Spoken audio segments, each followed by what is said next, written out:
Assalamualaikum warahmatullahi wabarakatuh. Nama saya Aryo Nuruda dengan nomor NIM 401210046 dari kelas 2 ESB. Di sini saya akan menjelaskan secara singkat materi kuliah pengantar manajemen yang sudah dilakukan pada satu semester ini. Pertama, saya akan menjelaskan definisi dari manajemen. Beberapa dari para ahli, yaitu Stoner, Freeman, Gilbert, Jonas, George, Mary Parker Follett, Donnelly, Gibson, and Ivanovich, masing-masing mengungkapkan pendapatnya. Namun, dapat disimpulkan arti dari manajemen yaitu seni dan ilmu dalam perencanaan, pengorganisasian, pengarahan, dan pengawasan terhadap orang dan mekanisme kerja untuk mencapai sebuah tujuan. Sebelum itu, saya akan menjelaskan bagaimana sejarah perkembangan manajemen. Dari awal bahwasanya adanya pemikiran ilmu manajemen ini telah berawal dari adanya 4 teori yang berbeda di tiap periode. Yang pertama yaitu perspektif manajemen klasik. Manajemen klasik ini juga mempunyai dua perspektif, yaitu pertama dari segi ilmiah. Ada 5 ilmuwan yang merupakan pencetus adanya ilmu manajemen pada periode klasik, yaitu Frederick Winslow Taylor, yang mengemukakan bahwa ilmu manajemen selalu berkaitan dengan menjadi suatu tujuan dari perusahaan dan dilihat dari segi kinerja. Ilmuwan selanjutnya adalah sepasang suami istri, yaitu Frank Gilbert dan Lillian Gilbert, kemudian Harry Elgan dan Harrington Emerson. Landasan yang perlu digarisbawahi dari teori manajemen klasik ini bahwasanya ke-8 ilmuwan ini mengemukakan tentang manajemen yang selalu berkaitan dengan kinerja, efisiensi, dan pencapaian suatu perusahaan. Perspektif manajemen klasik yang kedua yaitu dilihat dari segi administrasinya. Ada 3 ilmuwan yang mengemukakan pendapatnya di segi administrasi ini, yaitu Henry Fayol, Isaac Hurwitz, Max Weber. Setelah adanya manajemen klasik, kemudian dikembangkan dengan adanya perubahan, maka timbul kemudian dikembangkan dengan adanya perspektif manajemen perilaku. Para ilmuwan yaitu Hugo Musbach, Mary Parker Follett, Eton Mayo, Abraham Maslow, dan Douglas McGregor, yang mana kelima ilmuwan ini berpendapat bahwa konsep manajemen itu perlu dimasukkan yang namanya indikator-indikator soal sosial dan psikologis. Ketiga yaitu perspektif manajemen kuantitatif, dan keempat perspektif manajemen kontemporer. Selanjutnya, setelah dari sejarah sebaiknya beranjak ke organisasi, dikarenakan dalam hal-hal lain dalam manajemen pasti kita harus tahu bahwasanya manajemen berkaitan dengan organisasi. Jadi organisasi yaitu kumpulan 2 orang atau lebih yang bekerja sama dalam cara yang terstruktur untuk mencapai tujuan tertentu yang spesifik. Unsur pembentuk organisasi yaitu yang pertama terdiri dari sekelompok, kedua memiliki tujuan yang jelas, ketiga adanya kerjasama, keempat adanya peraturan atau undang-undang, kelima memiliki tempat, keenam memiliki modal. Terkait dengan organisasi terdapat bentuk-bentuk organisasi, yaitu pertama organisasi land, yang kedua terdapat organisasi fungsional, yang ketiga yaitu organisasi land dan staff, yang keempat yaitu organisasi kepanitiaan. Dapat diambil kesimpulan dan dipahami bahwa ada hubungan antara ilmu manajemen, manajer, dan organisasi, yaitu bahwa ada suatu tujuan yang ingin dicapai dari suatu perusahaan atau organisasi. Organisasi ini sebagai wadahnya kemudian memberikan dorongan dengan ilmu manajemen sebagai proses dinamis dan kemudian digabungkan dengan adanya manajer atau penggerak, maka disinilah diciptakan adanya tujuan yang ingin diinginkan dari perusahaan atau organisasi. Untuk melaksanakan dari ilmu manajemen, maka dibutuhkan beberapa proses manajemen.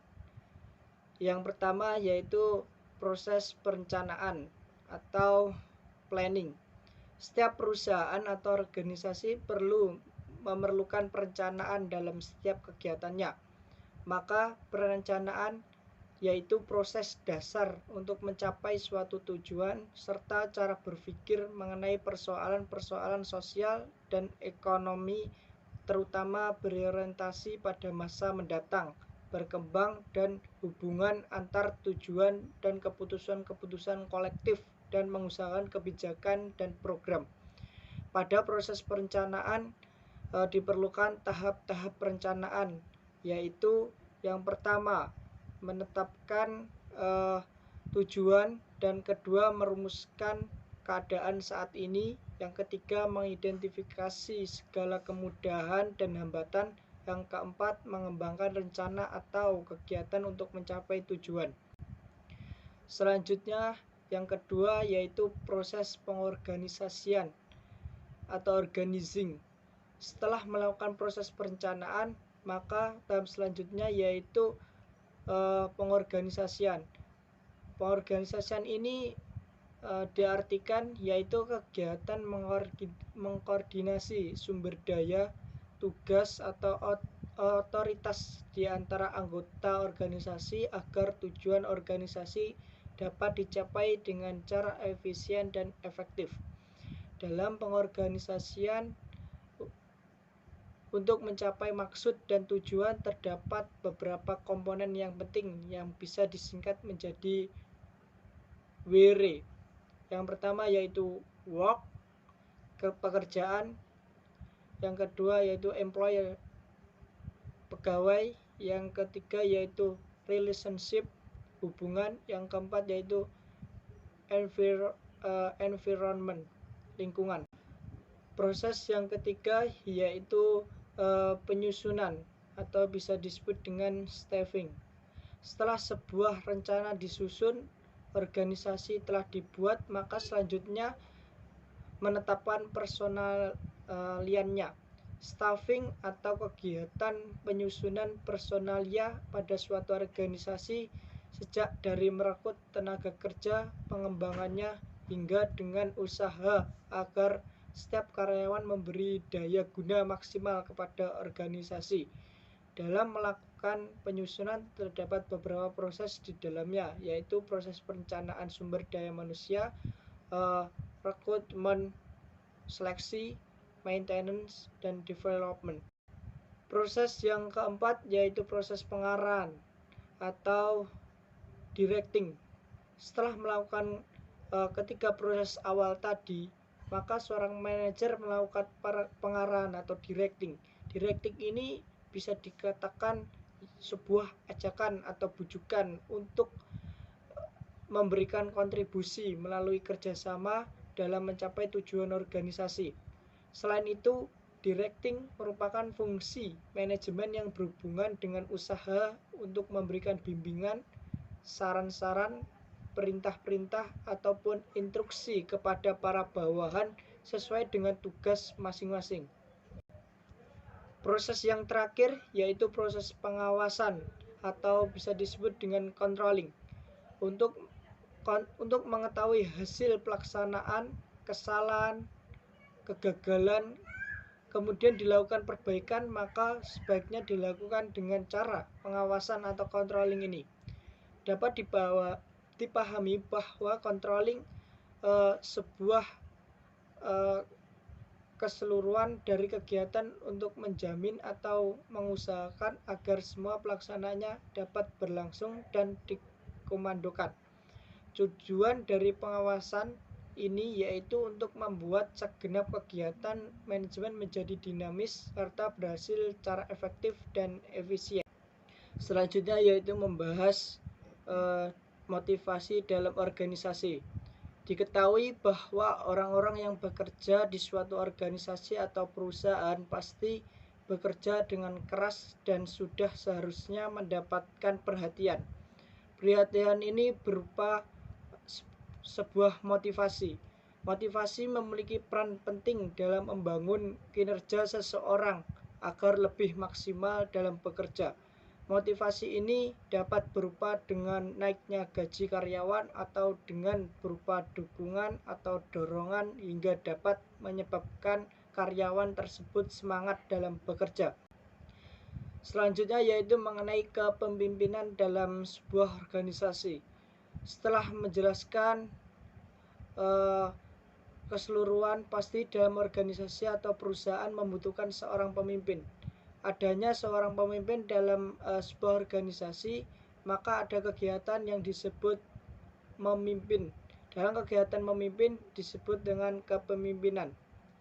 Menurut Winardi, kepemimpinan diartikan sebagai usaha untuk mempengaruhi antar perorangan lewat komunikasi untuk mencapai tujuan. Pemimpin dalam sebuah organisasi memiliki peranan penting dalam mengarahkan dan mempengaruhi para bawahannya. Selanjutnya yaitu mengenai komunikasi dalam sebuah organisasi. Dalam organisasi atau perusahaan, maka antara satu karyawan dengan karyawan lainnya atau dengan atasan pasti tak luput adanya sebuah interaksi, yaitu dengan komunikasi. Komunikasi ini diartikan sebagai penyampaian dan penerimaan informasi yang menjadi salah satu sumber daya untuk menjaga, memelihara, memajukan, dan mengembangkan organisasi secara dinamis sesuai dengan tujuannya. Setiap kelompok orang yang bekerja sama akan terjadi suatu komunikasi atau hubungan sesuai dengan tugas yang dilakukannya, sehingga menampilkan perilaku yang mendorong timbulnya kesadaran dalam berkomunikasi untuk mencapai tujuan organisasi yang telah ditentukan. Selanjutnya yaitu mengenai pengambilan keputusan. Setelah membahas komunikasi dalam organisasi, maka saya akan membahas tentang pengambilan keputusan.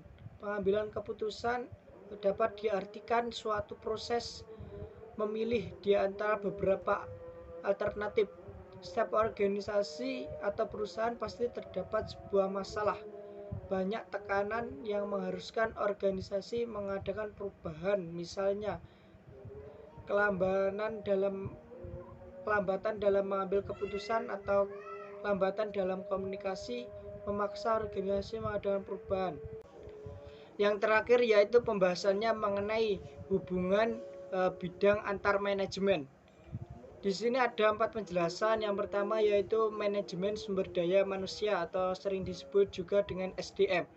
Di sini proses bagaimana organisasi mencari dan menempatkan orang yang tepat untuk setiap bagian yang ada di pada organisasi tersebut, yang mencakup perekrutan, pengembangan, motivasi, hingga evaluasi.